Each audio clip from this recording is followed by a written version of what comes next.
Welcome to Movies in the Making, everyone! If you'd like to hear about how films were done behind the scenes, please like down below and subscribe to this channel for more videos, including what films you think should be talked about by this channel. In today's episode, we're going to be looking at the 1979 horror musical film The Rocky Horror Picture Show, released by 20th Century Fox, now 20th Century Studios, and directed by Jim Sharman. Here, we shall dive deep into the story of the production of this film. It might have been low budget, but that did not limit the effort required, especially considering it is a musical that garnered a strong cult following. Now, sit back and enjoy the show. You are all in for a disturbing ride. Richard O'Brien came up with the idea of turning the Rocky Horror Show stage musical into a film after creating a quirky, B-movie inspired stage musical for a brief 3-week run at Royal Court Theatre. Encouraged by director Jim Sharman, who saw potential in O'Brien's songs and concept, the show evolved quickly during rehearsals, gaining momentum for its bold themes, humor, and rock and roll style. Despite its humble experimental origins and fringe appeal, Fox unexpectedly backed the film adaptation, launching what would become a cult classic celebrated for its audacity, gender fluidity, and enduring cultural impact. O'Brien, who also played Riff Raff in both the stage play and film, had no prior professional writing experience and never intended to become a writer. Living as a struggling actor in London, he created the show mainly to keep himself busy, and it was only for the support of his artistic friends that the project grew into the cult phenomenon it is today. Even as the stage show gained popularity in London, O'Brien did not believe it would become a major success, rushing off producer Michael White's optimism. Initially, the film version performed poorly at the box office, but Midnight Screams with enthusiastic audience participation turned into a lasting cultural icon. O'Brien credits the show's enduring appeal to its childlike innocence and playful naivety, which makes the characters relatable and the story accessible, especially to younger audiences despite its R rating in the United States. Additionally, the original version for the film included a dramatic black and white opening that would burst into color with Frankenfurter's entrance, a concept praised by cast members like Susan Sarandon but ultimately rejected by the studio for budget reasons. Jim Sharman became the director of the Rocky Horror Picture Show after working with O'Brien in a stage production at London's Royal Court Theatre. Already an accomplished director with hits like Hair and Jesus Christ Superstar, not fair film adaptations, Sharman directed Sam Shepard's The Unseen Hand, in which O'Brien performed. During that time, O'Brien showed Sharman an early version of a quirky sci-fi musical he had written, originally titled They Came from Denton High. Intrigued by its eccentricity and potential, Sharman helped develop the project into the Rocky Horror Show, which he directed on stage in 1973. After its growing success, Sharman was chosen to direct the film adaptation in 1975 and co-wrote the screenplay with O'Brien, bringing its theatrical flair, background in experimental productions, and love of expressionist cinema to the cult classic. The iconic opening sequence, which features a close-up of a bright red lip-sync science fiction / double feature against a black background, was created out of necessity when the original plan to use a montage of vintage sci-fi clips proved too expensive. Inspired by Man Ray's surrealist painting The Lips and Samuel Beckett's play Not I, set designer Brian Thompson suggested the now famous floating mouth. Actress Patricia Quinn, whose character originally sang the song on stage, agreed to be the visual performer after being initially disappointed that she would not sing it. O'Brien provided the vocals instead. Filmed near the end of production, the sequence required Quinn's head to be immobilized to keep the mouth entered as she mimed O'Brien's voice, creating a striking, gender-blurring effect that introduced the film's rebellious tone. Tim Curry landed the role of Dr. Frankenfurter for a mix of chance and perfect fit. Before the film, Curry had mostly done a voiceover work and had a minor role in the stage musical Hair, where he first met O'Brien. The real connection came during a later chance encounter at a gym, where Curry saw O'Brien struggling with something and offered to help. This casual moment led to a conversation about O'Brien's new project, and Curry, realizing its potential, expressed interest. O'Brien, in turn, saw Curry as the ideal choice for Frankenfurter. After being cast, Curry originally planned to use a German accent for the character but was inspired instead by the posh voice of a woman on a bus, which reminded him of his mother's phone voice. This led to the character's now iconic, aristocratic tone, finalizing the unique identity of a role that seemed destined for Curry from the start. Although Tim Curry delivered a legendary performance, he later admitted he could not relate to the film and even felt physically sick watching it.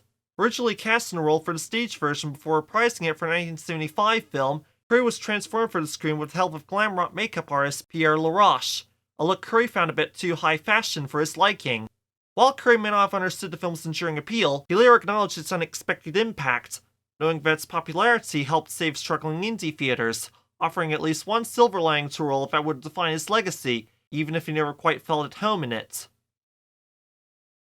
Meat Loaf was cast today after impressing creator Richard O'Brien with his performance in the musical Hair. He first joined the stage version of Rocky Horror at the Roxy Theater in Los Angeles, playing both Eddie and Dr. Scott. When the show was adapted into a film, Meat Loaf reprised his role as Eddie because he was the only actor who could master the song Hot Patootie, Bless My Soul, nailing its rapid-fire lyrics that even O'Brien admitted were too difficult to perform. His powerful delivery and stage presence made him a standout in the cast, and the role became one of the most iconic of his career. This breakthrough coincided with his collaboration with Jim Sharman on the Bat Out of Hell album, which launched him into rock superstardom and helped cement his status as a larger-than-life performer. Stu Blaine initially had no interest in designing costumes for the player film, dismissing it as low-budget drag production she wanted no part of. Her opinion shifted after meeting Sharman, whose enthusiasm in the night of heavy drinking won her over. Learning that Curry and other friends were involved helped seal the deal, and by the end of the evening, Blaine agreed to the project. Having previously worked with Curry on a bizarre corset-heavy production of The Maids, she felt comfortable diving into the risque world of Rocky. For Curry's costume, she even borrowed his original corset from that earlier play, marking the start of what would become an iconic look. Operating on a shoestring budget, Blaine crafted costumes from junk shop finds and the flea market treasures, giving the show its gritty, patchwork aesthetic. With just $400 for the original production and $1,600 for the film, she designed everything from Frankenfurter's flamboyant corsets to Columbia's revamped Star-Spangled Tap outfit. Her approach was driven more by instinct than research, intuitively capturing exaggerated American styles and spanning multiple decades in character design. She focused on small details, like sock holes and pen choices, to build authenticity. Despite disliking some final results, especially in the Transylvanian's costumes, Blaine was later moved by fans' devotion and surprisingly accurate recreations she saw at midnight screenings, discovering that the DIY spirit of the costumes had come full circle from their original conception. The Rocky Horror Picture Show was filmed at Oakley Court, an 18th century Gothic-style mansion in Windsor, Berkshire, which was a dilapidated, rain-leaking shell at the time of shooting. Built in 1859 to resemble a French chateau, Oakley's store had stood empty since the mid-1960s and became a popular filming location for nearby Bray Studios, appearing in over 200 films, including many Hammer Horror and St. Trinian's titles. During the Rocky Horror shoot, cast and crew battled cold, rotting floors and a leaky roof, leading many to fall ill. In 1979, the building was transformed into a luxury hotel, with much of the original structure and interior restored. Several features recognizable from the film remain, including the iconic staircase and griffins by the entrance. Oakley Court has since become a pilgrimage, hosting annual Rocky Horror Picnic Show events and even weddings themed around the film in its filming history. The cast and crew faced numerous physical challenges and harsh conditions. Many scenes were shot on heated sets, forcing actors to perform in cold environments, including underwater pool sequences that added discomfort. Susan Sarandon, who portrayed Janet, suffered significantly during production, falling ill with a fever so intense she was reportedly shaking on set. Alongside these health struggles, the production was also plagued by frequent accidents and injuries, reflecting the relative inexperience of the crew. One notable incident, recounted by Meat Loaf, involved his wheelchair careening off a ramp, which not only shattered a camera but also caused cuts on his face and arm and tragically broke the leg of a stand-in.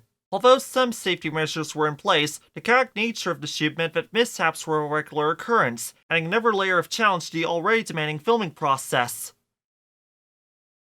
As of the 7th of August 2025, the Rocky Horror Picture Show has an 80% critic scoring on Rotten Tomatoes, a 65 out of 100 critic score on Metacritic, a 7.4 rating on IMDb, and a 4 rating on Letterboxd. The film's budget was $1.4 million and grossed about $113 million following its initial release date of 14th of August 1975. Originally dismissed as a flop in 1975, the film has since become the ultimate cult film, embraced for 5 decades by a global fanbase that gathers weekly in elaborate costumes for raucous, interactive screenings. Its quirky blend of sci-fi parody, camp, and gender fluidity resonate particularly with LGBTQ+ audiences, offering a liberating space to belong. Midnight showings, infamous for audience callbacks, props, and participatory rituals, cemented its legacy despite occasional controversy and evolving cultural norms. Fan-led efforts like Zoom performances during COVID lockdowns and ongoing celebrations like its 45th anniversary demonstrate the community's devotion. Though now owned by Disney, which some feared might stifle its rebellious spirit, the film's immersive, irreverent ethos persists through shadowcasts, homemade merch, and a continuing sense of outsider solidarity. As fan club president Larry Wiesel affirms, the Rocky Horror Picture Show is more than just a film. It is a lifeline and chosen family with a defiant message. Don't dream it. Be it. And that wraps up our deep dive into the making of the Rocky Horror Picture Show. If you enjoyed this episode, don't forget to like, subscribe, and hit that bell icon to stay updated on all things movies in the making. Let us know in the comments what you think of the Rocky Horror Picture Show, or if you have any theories about film we've not touched upon, or films you would like to hear covered on this channel. Also be sure to check out our community page, where we announce what films to be talked about by this channel each week. New posts arrive every Friday. Thanks for watching. We'll see you all next time on Movies in the Making. We'll be talking about The Return of the Living Dead, Orion Pictures 1985, and more films fall along the way. Tune in for more Movies in the Making with some cover stories from some of the most unforgettable films. This has been Jason Scotchmer, film enthusiast and passionate about the arts.